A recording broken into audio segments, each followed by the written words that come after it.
Hello, I'm Ursula Sadiq, Senior Project Manager with Autodesk Plant Solutions. In this video, we're going to take a look at how to set up Autodesk Navisworks to enable AutoCAD Plant 3D enhancements. These products are available together in the Autodesk Plant Design Suite. Let's begin in AutoCAD Plant 3D. Notice that a Navisworks Navigator icon has been added to the ribbon in AutoCAD Plant 3D 2011. Here we click the icon to open the Navisworks window. When we click refresh, the model loads in the window. I want to mention now that if the plugin does not work, it is likely that Navisworks was installed before AutoCAD Plant 3D. You will want to install Navisworks last so it can identify the variety of design tools that it supports. Okay, let's take a look at the Navigator palette. Here we use the turntable to change the view to left. There are a number of view commands available, as well as fly-through and walk-through buttons. We'll pan and zoom and get a closer look at the west end of the pipe rack.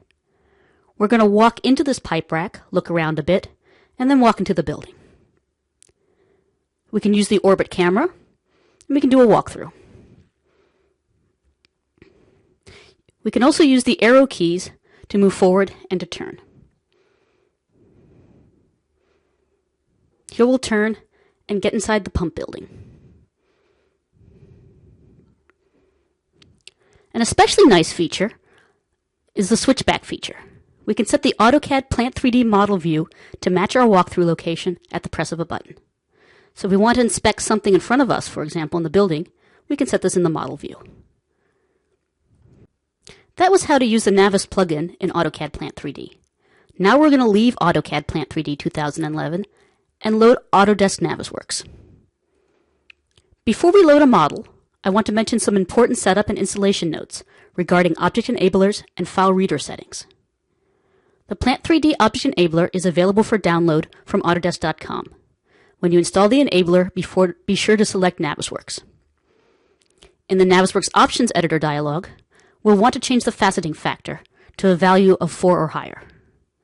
This will get better looking results. If you don't install the Object Enabler and set the faceting factor, the pipe will display as flat segmented surfaces. Let's now load a Plant 3D drawing. We'll load the piping drawing from the sample project. We can use the selection tree on the left to select a line number, in this case line 10,001. And then we'll use hide unselected to display just this line. Then we can zoom in and get a close look at the valve assembly on this line. Here we'll select a valve.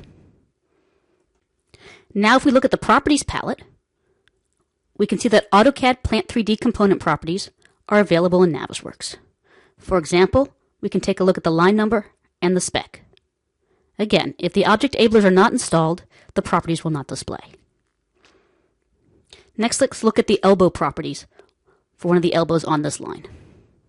There we can see the spec and the other elbow data properties. You can get data for equipment items also. Here we'll unhide all in the model, select a piece of equipment, and see that its properties can display. And that completes our video. We have seen Navisworks working with Plant 3D enhancements and have discussed some important setup issues for the Plant Design Suite. I encourage you to visit the Plant Videos website, where you can find more videos detailing both Navisworks and Plant 3D. Thank you for watching.